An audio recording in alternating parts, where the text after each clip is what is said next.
Tá começando mais um pós-jogo aqui no Camisa 12. Muito obrigado a todos vocês que estão sempre ligados aqui no canal. Já sabe qual é o nosso ritual. Vai clicando em curtir. Se você não é inscrito ainda, inscreva-se agora. Quando clicar em curtir, se tiver em dispositivo móvel, clique em hypar e jogue essa pontuação lá pra cima, deixando sempre aquele recado para você acessar a KTO. O link tá no comentário fixado aqui, porque tá rolando a Liga do Milhão e quem pontuar mais até o final do ano vai levar para casa R$1 milhão. É em dinheiro, não é em free bet, mas todo mês vai ter ranking atualizado com premiação diária, semanal, mensal, e tem o ranking também dos comunicadores de Minas Gerais. Eu tô em sétimo no ranking da KTO e prometo subir na pontuação, não com o meu desempenho do fim de semana, mas com o desempenho da Copa do Brasil que vem aí. kto.bet.br, se divirta sempre com muita responsabilidade, link no comentário fixado. Bora lá! Galo e Cruzeiro, Campeonato Brasileiro. Tem sempre uma pergunta que eu ouço muito na rua, assim, você fecha empate? E, cara, a gente tem que querer sempre a vitória, ok? Mas o empate hoje, ele tinha peso diferente para as duas torcidas. Muito pelo retrospecto recente, o Galo tem mais histórias em clássico e tal. Eu sei que você está esperando as provocações do Alterosa Sport, que eu falei durante a semana, mas a forma como o Cruzeiro vem, o desempenho recente do Cruzeiro como mandante contra o Atlético, interfere demais essa ansiedade, nessa sede do cruzeirense querendo uma vitória contra o Atlético. Vai muito além de querer uma vitória num clássico qualquer. Eu levo sempre exemplo para outro estado. Imagina o Grêmio Inter. Se a torcida única está lá no campo, ela vai querer a vitória. Mas o fato, por exemplo, do Galo ter chegado na final do estadual esse ano, depois de vencer o Cruzeiro por 2-0, a final do ano passado, com o mando de campo da torcida do Cruzeiro, tendo o direito de empatar, tendo empatado o primeiro jogo, depois está perdendo de 2-0, está ganhando o jogo por 1-0 e veio o Galo comemorar o título ali, por exemplo. E no Campeonato Brasileiro eu tenho postado esses números lá no Twitter, no X. Desde 2013, o Cruzeiro não ganha como mandante do Galo no Campeonato Brasileiro. Naquela situação, o Galo usou um time reserva porque tinha ganhado a Libertadores da semana. E desde 2017, o Cruzeiro não faz um gol no Galo sendo mandante em Campeonato Brasileiro. Então você tem alguns fatores que faziam a torcida do Cruzeiro considerar o empate uma tragédia mesmo. Eu sei que o tuiteiro lá, o torcedor, vai falar, pô, vocês estão comemorando empate e tal. E diante de tantos problemas por parte do time do Atlético, né? Eu acho que o Atlético entrou em campo, ficou muito óbvio isso, jogando pelo empate mesmo. O resultado pode ser ok, a atuação não. A atuação foi muito preocupante. Vamos lá para alguns elementos. Primeiro, o Cuca até fala isso na entrevista coletiva. Eu cogitei não assistir a entrevista coletiva hoje para acelerar um pouco o pós-jogo, mas falei, não, hoje ela é muito necessária, porque é clássico e uma atuação muito ruim do Atlético. O Cuca falou o que é verdade, falou, olha, é um clássico comum, é um campeonato de 38 rodadas, essa aqui é mais uma rodada. Vamos lá, por partes, porque vocês são abafados, vocês são afobados. Às vezes a gente, no meio da frase, vocês já estão comentando, que história é essa? Que clássico é um jogo comum como qualquer outra rodada? Não. Inclusive, em alguns períodos eu reclamava que alguns jogadores do Galo não entendiam o peso de um clássico, que até elencos mais limitados do Cruzeiro estavam se entregando muito em clássico, e o Galo entrando mais focado, estava avançando em Copa Libertadores e tal, e o Galo estava entrando num ritmo mais suave em clássico em algumas situações. Uma atuação que você esperava ser muito boa do Atlético, o Atlético jogava abaixo. Clássico, como diz o Dátulo, não se joga. Clássico se ganha. Sempre será um jogo diferente, ok? Mas o Cruzeirense colocou um peso maior nessa partida por tudo isso que a gente citou, dos últimos confrontos em que o Atlético obteve êxito em jogos que poderia selar a eliminação do Galo na fase de grupos do Campeonato Mineiro, o que poderia interromper a série de títulos do Galo no Campeonato Mineiro. Alguns dos exemplos, né, que a gente pode dar aqui. No Campeonato Brasileiro ano passado, 3-0, 0-0, não ganhou dos Estados Unidos, montou um grande time, o Cruzeiro. Havia uma expectativa enorme, né, de voltar a vencer clássico, 3 clássicos não venceu. Então, muito pelo lado do cruzeirense, esse clássico ganhou uma prateleira que, na verdade, não estava. E como eu vou criticar muito, principalmente a atuação, o Cuca, algumas situações, eu vou começar destacando alguns pontos que eu concordei com o Cuca na coletiva. O Galo consegue 11 pontos dos últimos 15. Ah, eu coloquei o celular para carregar, até para confirmar isso, porque com medo da minha cabeça pecar aqui, né, me deixar na mão. Mas ganhamos do Botafogo, ganhamos do Juventude, ganhamos do Fluminense, empatamos com o Cruzeiro. Aí eu já lembrei de 10, hein? Falta um. Vou pecar nesse empate aí. Mas aí você pode comentar aqui abaixo qual que é esse empate que eu esqueci. Para quem começou instável, o Galo consegue realmente uma boa pontuação e tudo que a gente vai comentar aqui você tem que lembrar que é uma grande pontuação realmente, como disse o Cuca, em um momento de muitos problemas para o time, disputando Copa do Brasil, Brasileiro e Sul-Americana. Está quase garantido pelo menos os playoffs da Sul-Americana, tem a chance de classificação direta, enfrenta o Maringá pela Copa do Brasil e está ali no meio de tabela do Campeonato Brasileiro, namorou a sexta posição na última rodada, o Ceará passou e agora cai um pouquinho, enfrenta um Corinthians que também é um time muito instável.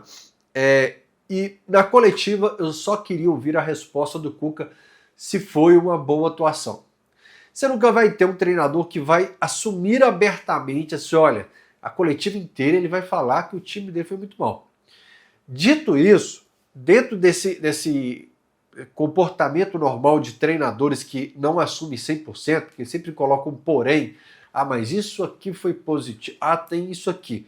O Cuca, ele fala realmente que em determinado momento o Cruzeiro dominou o meio, o Cruzeiro teve um primeiro tempo melhor, que o time dele ficou abaixo realmente. No interior, o treinador quando está na salinha dele, ele sabe, galera, ele sabe. Quando chega na cidade do Galo, ou qualquer outro treinador, quando chega no centro de treinamento, em casa, que ele assiste, no íntimo ele sabe, não tá legal. Mesmo que no microfone ele fale outra coisa. O Cuca, ele já fala ali que a atuação não foi legal. O meu medo era vir com aquele papo do mas X, finalizações e tal. E a vida do Cuca tem sido resolver problemas, cara. Você depende de um teste antes do jogo para saber se você vai poder usar o Alan Franco. Você vai colocar o Arana em cima da hora. Aí hoje eu não conto com 3, no próximo jogo eu não conto com 4, não conto com 5, volta 2, mas sai mais 2, sai mais 3.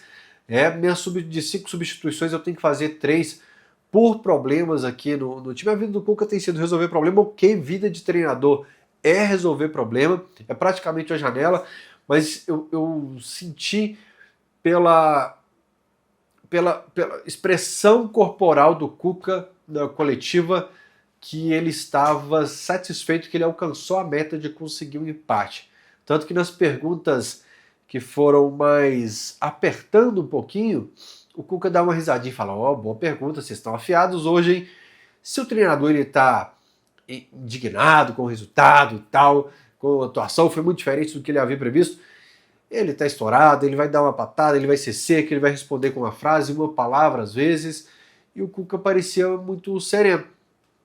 O Jardim não, hoje eu assisti também o coletivo do Jardim. O Jardim, ele estava muito nervoso, culpando o Atlético de não querer jogar o tempo todo, ele mal analisa o Cruzeiro, ele fala muito do Atlético na coletiva, porque ele queria muito essa vitória, porque agora ele falou que saiu da Sul-Americana, que não queria mesmo e tal. Havia essa pressão dos números da torcida aí no centro de treinamento. Então você sente na expressão corporal realmente que o Cuca conseguiu alcançar a meta dele. E sinto também nas entrelinhas, outra característica que você pode sempre observar em coletivo de treinador, são as entrelinhas, que o Cuca fala basicamente isso no coletivo, olha, a gente vai sobreviver até 12 de junho, joga Galo e Inter 12 de junho, e daí pra frente a gente vai sentar com a diretoria e ver como reforçar esse elenco. É meio que assim, o Cuca, hoje o Arana voltou pro DM. O Cuca deve ficar assim, 12 de junho, 12 de junho, 12 de junho. O Cuca, hoje você não vai poder colocar o Júnior Santos, porque se você colocar o Coelho tá fora, vai ficar só o João Marcelo no banco. 12 de junho, 12 de junho. Não te garanto que o Alan Franco vai pro jogo E se for, não vai estar 100%. E o Gabriel Menino se entrar, ele não vai estar 100%. 12 de junho, 12 de junho, 12 de junho. Porque é problema demais para ele resolver. E repito, eu sei que vida de treinador é resolver problemas. Mas aqui, Cuca, atuações do Galo, 11 dos últimos 15 pontos, destaquei, ok. Que o empate dentro do contexto, entendo ok. Mas tendo os jogadores à disposição, Lianco, Alonso, Alan Franco, Arana, que chegou a jogar, Gabriel Menino, Rony, Hulk, Scarpa, você tem que apresentar um mínimo de futebol com a bola nos pés. Você conseguiu êxito, obteve êxito aqui. Tem que tomar cuidado com os termos. Qual que foi o termo que eu usei agora que muita gente me corrigiu? É o plus a mais. Plus a mais. Tem um plus a mais, é verdade. Você obteve êxito no que você planejou do resultado. Ok, pelo menos o empate eu preciso sair. Mas com o material humano que o Galo tem em mãos, apesar de todos os problemas, vale para aquilo que eu falei contra Caracas, Mirassol, a Maringá, que dá para apresentar o mínimo de futebol com a bola nos pés. Ok, baixei minhas linhas, bloco baixo aqui, pá, segurando, recuperou a bola, dá para ter um mínimo de 8 passes até finalizar no gol adversário. Isso tem que ter. A atuação do Galo foi ruim, a gente precisa separar em 2 blocos isso aí. Empate, ok, mando de campo do adversário, o adversário abandonou a Sul-Americana, o Galo entrou em campo pela Sul-Americana, o adversário não, porque abandonou, foi eliminado, abandonou não, foi eliminado. 3 rodadas com o time titular tomando apavoro. O Galo ainda está na Copa do Brasil também, com muitos problemas de Campeonato Brasileiro, erros que eu repito todo o vídeo aqui de planejamento do departamento de futebol, mas dito tudo isso, um mínimo de futebol tem que ter, com a bola nos pés. Porque hoje eu vou elogiar aqui Natanael, eu vou elogiar Lianco, eu vou elogiar Patrick, eu vou elogiar o Rubens, eu vou elogiar a turma de trás, que segurou a bomba, por quê? Peguei a bola, entreguei a bola, voltou a bola. Peguei a bola, entreguei a bola, voltou a bola. Aí toda hora você está sendo testado. Então o que a gente tem para falar hoje é dessa turma de trás. Com a bola nos pés, você tem que segurar um pouquinho. Não pode ter esse futebol de chutão 90 minutos. Eu lembrei a máquina do tempo do Camisa 12, que a gente acessa todo pós-jogo aqui. Futebol é bola na rede, galera. Não tem jeito. Se o Galo toma um gol hoje, valeria a entrevista do Guilherme Arana com o Filipão de treinador, acho que depois de um clássico na Arena MRV. Talvez tenha sido depois de um clássico. Que o Arana fala, não dá para ficar 90 minutos dando chutão para frente. Pois a turma, quando esfria a cabeça, fala que não é bem isso e tal. Né? Cabeça fria é foda, cara. Cabeça fria depois de futebol, depois de um jogo emocionante de adrenalina, então você faz loucuras. Por isso que o vídeo do Frossá, inclusive, chama, o canal do Frossá chama Cabeça Fria, né? Com Cabeça Fria você consegue extrair um pouco desse sentimento da turbulência, da loucura da partida. E aí o Arana pode mudar um pouco o que ele queria falar, mas aquela vez ele disse isso. Se o Cruzeiro consegue um gol hoje, a gente destacaria isso, que o Galo foi um time de 90 minutos de chutão para frente. Vou entrar um pouco na bola rolando então. Esperava muito a escalação sair. Uma pessoa que acerta muito falou, Rafael, hoje tem Arana na esquerda. Alan Franco no meio. Vai ser testado na última hora, mas deve ir o Alan Franco. Isso me deu uma confiança muito grande. Apesar da gente não saber o percentual olha, que nível que esse jogador está indo. Está indo para completar a escalação, está indo inteirão, não está, né? Mas você tinha a possibilidade de deixar o Rubens no meio sem temer um Caio Paulista na lateral esquerda. Então, primeiro, a presença do Arana te permitia isso, de deixar o Rubens fortalecer esse meio campo, e a presença do Alan Franco permitia que o Rubens não fosse primeiro volante, né? Ou então o Vera entraria de primeiro volante, que perde um pouco, né? Se fosse o Vera de primeiro volante desde o início do jogo, né? Quando entrou matando um pouco o jogo mais na saída de bola do Cruzeiro, um pouco mais alto. Mas a presença desses dois me deu certa tranquilidade na partida. Depois acabou que o Rubens teve que voltar para a esquerda, mas como luta, né? Como combate o Rubens, como corre o jogo inteiro, é impressionante. Tem que destacar sempre que o gol do Rubens ano passado cravou que o Atlético hoje, que o Atlético estaria na primeira divisão em 2025. Então, se a gente tem aí Galo e Corinthians semana que vem, e como diria o amigo meu, não um Galo volta redonda, é por causa daquele gol do Rubens também que nos deu uma tranquilidade na partida da última rodada do Brasileiro. Mas esse ano o Cuca bancou e o moleque correu muito como volante, como lateral esquerdo. É impressionante como se dedica, como se entrega. Aliás, teve o lance do Rony brigando na defesa, né, pela bola, o Vitor Hugo com muita entrega também. Fisicamente foi um time de muito combate, com a bola nos pés que não jogou nada, mas time de combate, de truculência, de chegar junto, dividindo, e isso teve o tempo todo, né?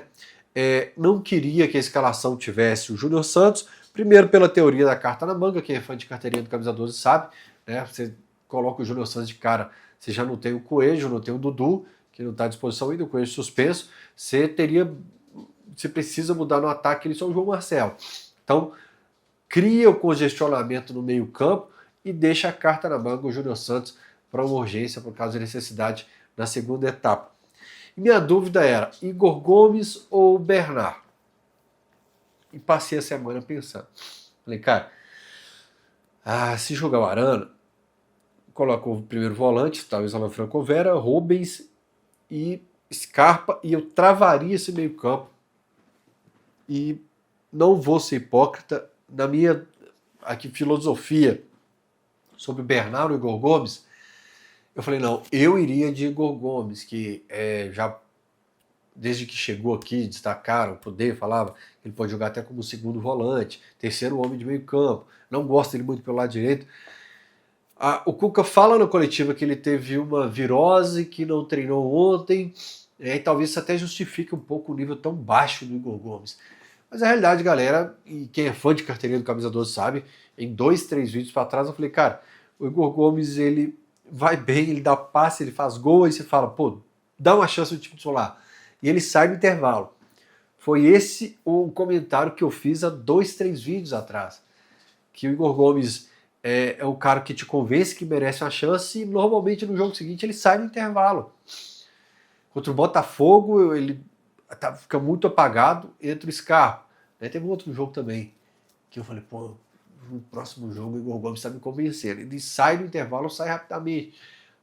Começa a errar demais. Dessa vez também não acertou nada, apesar que sendo o homem do meio campo, ele era basicamente aquele meme do vendo o meteoro passar, assim, só chutão do Lianco, do Alonso e do Everson para frente. Galera, não era ligação direta, era chutão o tempo todo. Mas sobre o Igor Gomes era isso, sabe? Apesar da virose, não ter treinado ontem, acho até que por tudo isso, aí se eu soubesse disso, eu teria optado pelo Bernard. Mas foi mais um jogo que o Igor Gomes te convence que merece a chance do time solar, entra e não consegue muita coisa. O Coelho conseguiria fazer alguma coisa? Creio que não, pela proposta do Galo, que era troca 4 passes na defesa, dá no Everson e chutão para frente. Troca 3 passes, Lianco, tanto que no intervalo do jogo eu abri o SofaScore, excelente portal, para ver os passes longos do Lianco, do Everson, do Lianco e do Alonso em relação ao restante do time. Eram assim, 5 lançamentos, lá coloca um passe longo lançamento, né, de cada um deles, 10, e talvez o outro lá que mais tinha no time era 3, 2 lançamentos.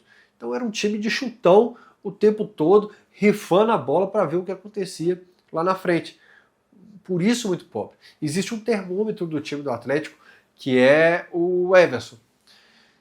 Se o Everson esfriar o jogo, pode saber que ou o Galo optou por segurar aquele placar, jogar por empate, né?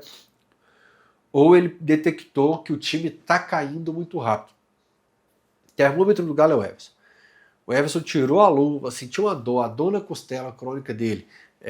Realmente, o Galo tá mal no jogo, o Galo tá caindo muito rápido o rendimento, o Galo tá precisando consertar alguma coisa, ou o Galo tá segurando aquele resultado ali, né?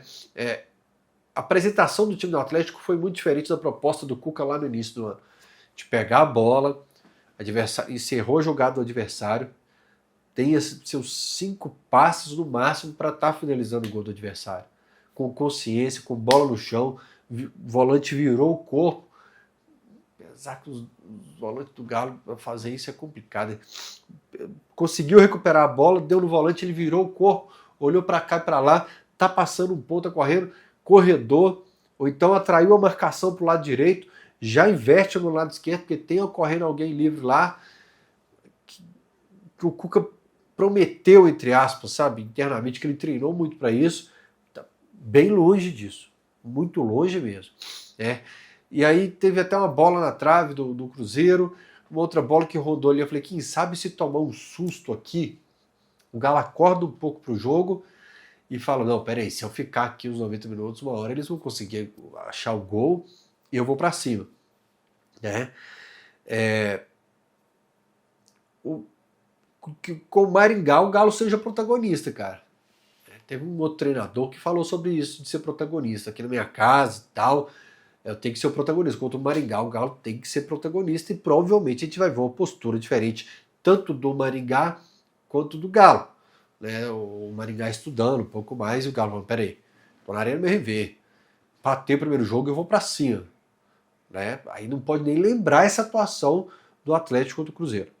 Destacar aqui, Patrick, um volante que a gente viu pouco na temporada, cheio de problema com o volante, porque o Alan Franco lesionou feio, o Gabriel Menino sumiu de muito tempo, o Vera, que não agradava o Cuca de jeito nenhum, e a quarta opção de volância, na teoria, era o Patrick, mais em alguns jogos que não tinha mais onde correr para acionar volante, o Patrick continuava no banco de reservas e não era acionado. Hoje, quando entra, a gente faz o nome do pai, ora, tem fé, pega no texto, quem é católico ali, e ele fala, o que vai ser agora? Não por não confiar no Patrick, porque a gente viu pouco mesmo, porque o Cuca deu pouca oportunidade para ele, né? Mas Natanael muito firme pela direita, o Lianco amarelado conseguiu controlar já ia falar a vitória, o empate ali, controlar os ânimos cruzeirenses. Eu acho que já falei do Rubens, o Vitor Hugo me surpreendeu positivamente. E eu acho que o treinador cruzeirense se perde um pouco em determinado momento da partida. E o Galo cresce nesse momento. O Galo aproveita. E aí eu vou linkar com quase o encerramento do meu último pós-jogo.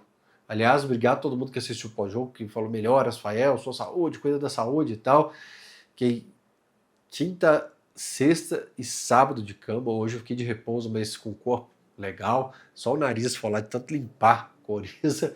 Mas falo, ó, gente, eu faço 40 anos em julho, a gripe tem um peso totalmente diferente, né?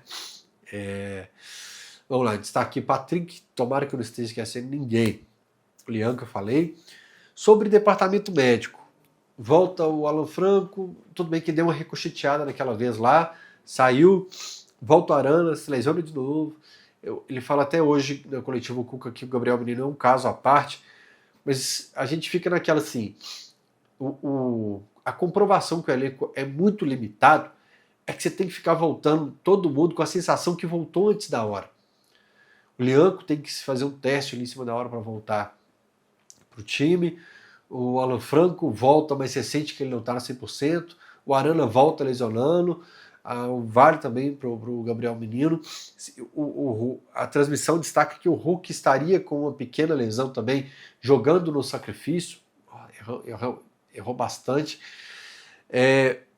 Então, assim, é uma comprovação de que o elenco precisa muito mais de reforço. O Cuca tinha alertado que um cenário ruim poderia acontecer, do tipo lesão, convocação, cartão, mas foi muito além, cara, muito além. E isso é o futebol. E não escutaram um treinador que entende futebol e que já viveu muito futebol. Então, de que venceu o Botafogo, eu falei aqui, O dia que venceu o Juventude eu falei aqui, venceu o Fluminense eu falei, e hoje com o empate com o Cruzeiro eu falei.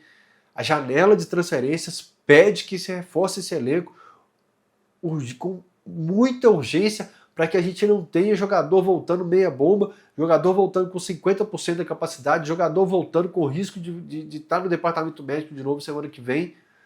Isso é fruto de um trabalho do departamento de futebol que não é dessa semana. Não foi da semana do clássico. É lá de trás, na contratação do treinador, na ida para a competição dos Estados Unidos e da debandada de 3 peças importantes com Otávio Davis e Alisson no início do Campeonato Brasileiro. Você não tem que ver o problema agora. É o que eu falo sempre da visão, tira o zoom e vê onde nasceu esse problema. E nessas semanas, onde você tem clássico, muito debate sobre arbitragem, sobre a atuação dos times, isso não pode passar despercebido, tá?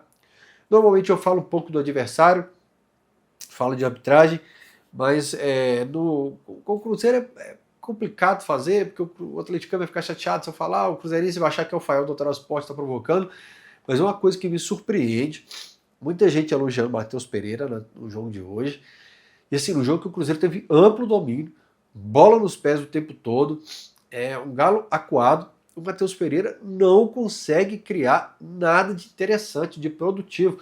Correu, lutou, brigou, estava com a bola, coordenou o time, com amplo domínio do Cruzeiro na partida, assim, que você vê, pelo menos assim, jogadas mais conscientes, não conseguiu converter em tantas finalizações porque o cara não consegue produzir.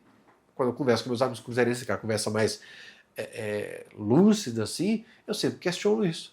E hoje, mais uma vez, tá certo? Hoje o pós-jogo mais curtinho, porque eu tô saindo do departamento médico também, e eu não quero voltar de forma precipitada, exagerar e ficar mal pro programa de amanhã.